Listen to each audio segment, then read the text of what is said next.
Hi, I've had a request to go through question 16 from exercise 3I. This is a question that concerns a man called Alan who wants to save up to 20 grand. He wants to save up for 20 grand. And the way he's going to do this is he's going to put away £500 every year into a savings account that pays 3.5% per annum.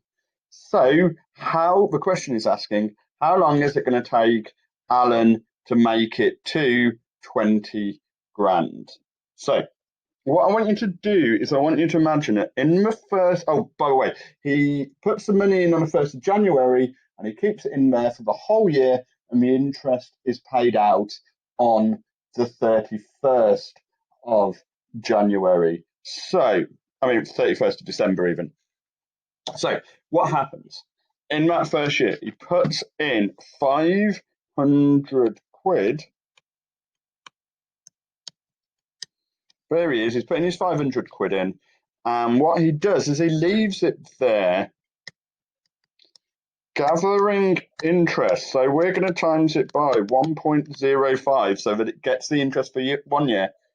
But he leaves that £500, that particular £500, he's going to leave it there for the duration of the time that it takes for him to save up. So he's going to leave it there. If we say it takes some N years, he's going to leave that for N years.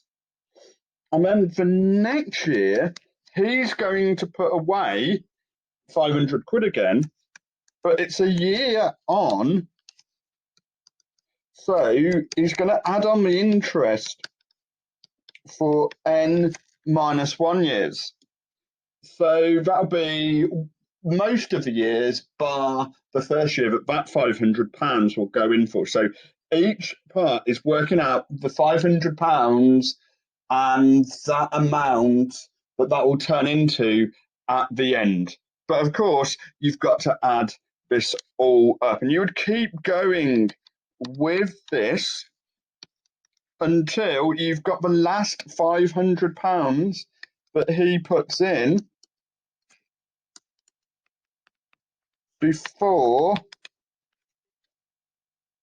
he makes it to £20,000. So you've got to imagine that he puts it in on the 1st of January, and it gathers interest on the 31st of December. So it's going to be in for that whole year to gain it. It's not continuous interest, which would be a lot more difficult to work out. But you've got this here, and this is the last year that he puts the money in for. So we're looking where this is more than £20,000. So you can look at this and you can see that you have a geometric series. You have a geometric series with A equal to 500 times 1.035 and R, because this is what you're multiplying by, is 1.035.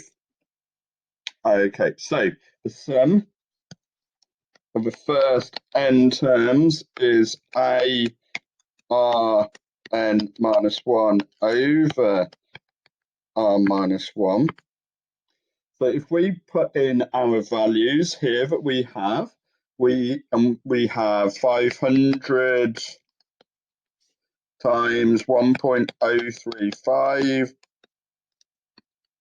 times by 1.035 to the n minus 1 all over 0.035, and we want this bigger than 20,000. We can do a bit of number crunching, multiplying 3 by 0.035, or 20,000 times that, dividing by 500 times 1.035. Excuse me. And when you do that, you end up with 1.035 to the n minus 1 is bigger than and I'm rounded here slightly, but it's 1.353. You're probably better actually keeping the massive decimal expansion that your calculator gives you, keeping it there. But what we can do is we can add 1 to that number. So you've got 1.035 to the n. And here you've got a log equation. You've got something, well, it's not quite a log equation here, but it will be in 2 seconds because we're going to bring that, or inequality even, we're going to bring that n down here. We're going to write n log 1.035 is bigger than log 2.353. So n is going to be bigger than log 2.353 over log 1.035. And when you put that into your calculator, you get n is bigger than 24.87. So you want a whole number of years or else it doesn't get the interest.